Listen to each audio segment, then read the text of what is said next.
Hello my dear students, how are you all? I hope you all are fine my dear students. Today we are going to start the poem Voice of the Rain. This is very nice poem. The Voice of the Rain is poem number 3 is written by Walt Whitman. Poem number 3 of class number 11th and poem is The Voice of the Rain is written by Walt Whitman. This is very nice poem.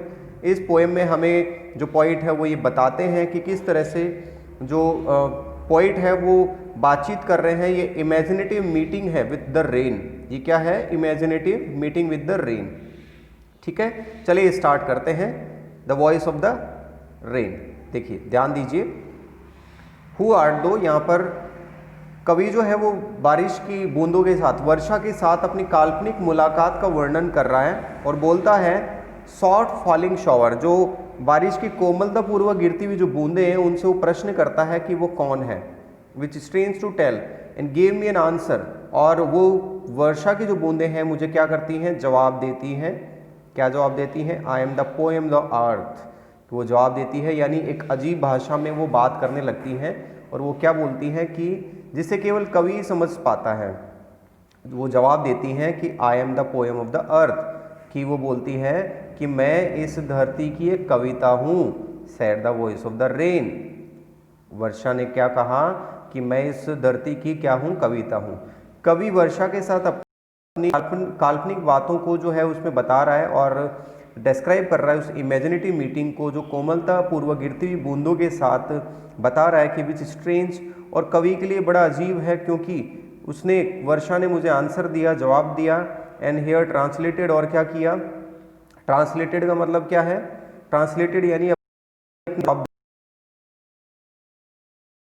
कि क्या हूँ? कविता हूँ। Said the voice of the rain. Rain का मतलब बारिश की बूंदों ने आवाज के रूप में कहा। अब वो आगे क्या बोलती हैं? आगे बोलती हैं eternal I rise impalpable out of the land. अब देखिए, ध्यान से समझना। एटर्नल, एटर्नल का मतलब है सदा ही निरंतर, सदा ही निरंतर। और इम्पेलेबल का मीन्स है जिसे टच नहीं किया जा सकता, किसी कभी भी जिसे टच नहीं किया जा सकता उसे इम्पेलेबल कहेंगे। और बॉटमलेस, जिसकी गहराई को कभी भी नापा नहीं जा सकता। ठीक है, ध्यान से समझना। बॉटमलेस सी जो क्या हो गया? जिसकी गहराई को कभी नापा नहीं जा सकता। और वेगली, वेगली का मीन्स होता है, आप समझते जाना, वेगली मीन्स होता है अनसर्टेन। तो यहाँ पर वो जन्म बोलती है कि मैं अनंत काल से, एटर्नल मीन्स निरंतर, अनंत काल से, इम्पेलेबल जिसे कभी भी छुआ नहीं जा सकता, यानी मैं धरती की वहाँ उस जगह से मैं उठती हूँ जहाँ से जिसे कभी भी छुआ नहीं जा सकता। And the bottomless sea, bottomless sea का मतलब क्या होगा?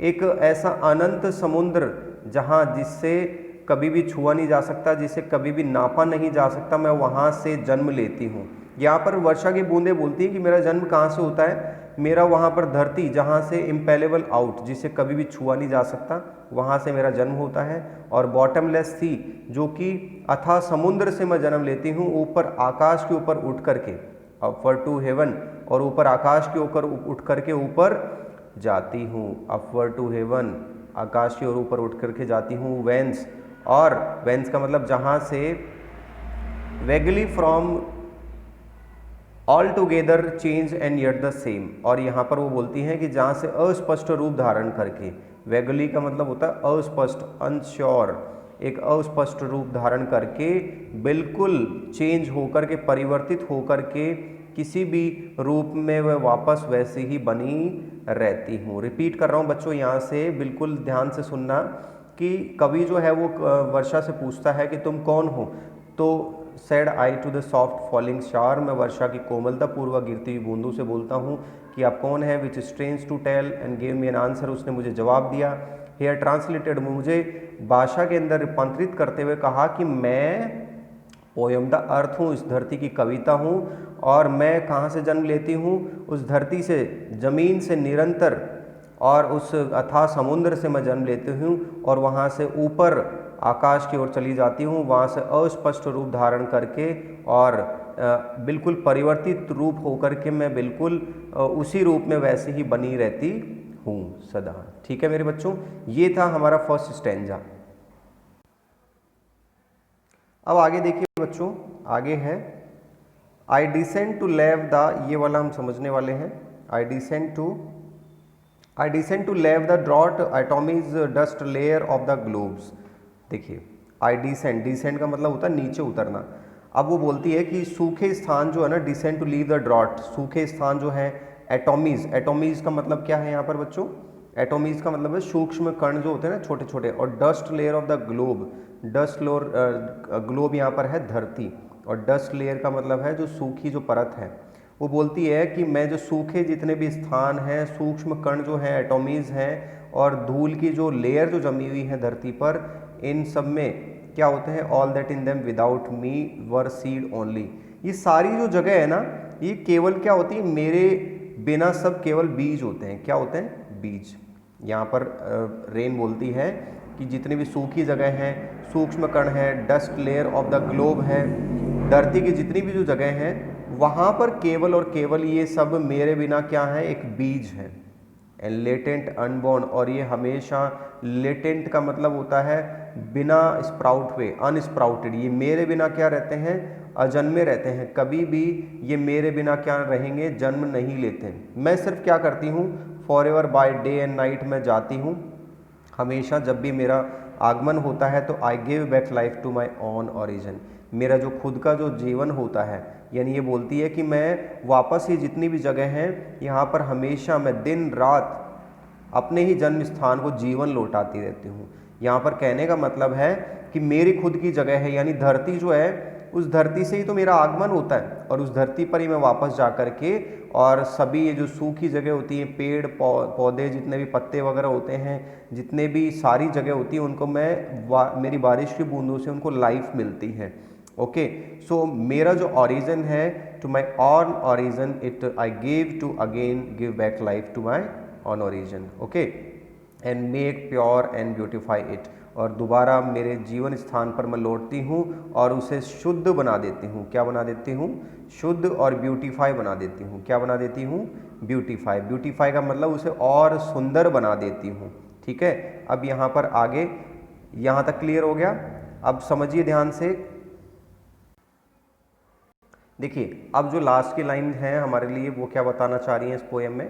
For song issuing from its birth place after fulfilment of wandering ragged और अनरेग्ड डली विथ लव रिटर्न्स। यहाँ पर समझिएगा, क्योंकि एक गीत गाने वाला जो पक्षी है वो अपने जन्म स्थान से बाहर आता है। इसमें बताया जा रहा है बर्थ प्लेस का मतलब कि एक गीत गाने वाला जो पक्षी है वो अपने जन्म स्थान से बाहर आता है, यानी जहाँ पर वो जन्म लेता है। और फुलफिलमेंट यानी जब उसका पूरा जो सेटिस्फेक्शन जब उसे हो जाता है, घूम फिर करके जब वो वापस आ जाता है, तो इसकी उसे कोई परवाह नहीं होती है कि वो गीत किसी ने सुना या नहीं सुना, लेकिन वो वापस लव रिटर्न्स, वो अपने उसी जन्म स्थान पर वापस लौट जाता है। कहने का मतलब है कि कवि जो है इन लास्ट की लाइनों को एक क्लियरली ये भी समझाना चाह रहा है कि एक कवि जो है वो बोलता है कि एक गीत जो है वो कवि यानी पोइट के मन से निकलता है। कवि अपना पोइट जो है वो गीत गाता है, पृथ्वी पर अपना संगीत को बिखेरता है, और इसकी उसे कोई परवाह नहीं है कि उस संगीत को कोई सुन रहा है या नहीं सुन रहा है। जबकि अपना गीत जो है ना वो कवि गा चुका है, और वो गीत वापस उस कवि के मन में यानी पोइट के मन में बस जाता है, क्योंकि वो उसका जन्म स्थान है। और ये गीत जो है वो बारिश की भांति बार बार उसके मन में उठता रहता है और उसके हार्ट को प्योर और हैप्पी बनाए रखता है। तो ये एक कॉन्वर्सेशन था किसके बीच में? रेन और पोइट के बीच में। बहुत अच्छी पोएम थी, वॉल्ट व्हाइटमैन ने लिखा है। किस तरह से रेन अपने इमेजिनेटिव मीटिंग जो है पोइट के साथ ख़त्म करती है। Okay my dear students, take care, जय हिंद, वंदे मातरम।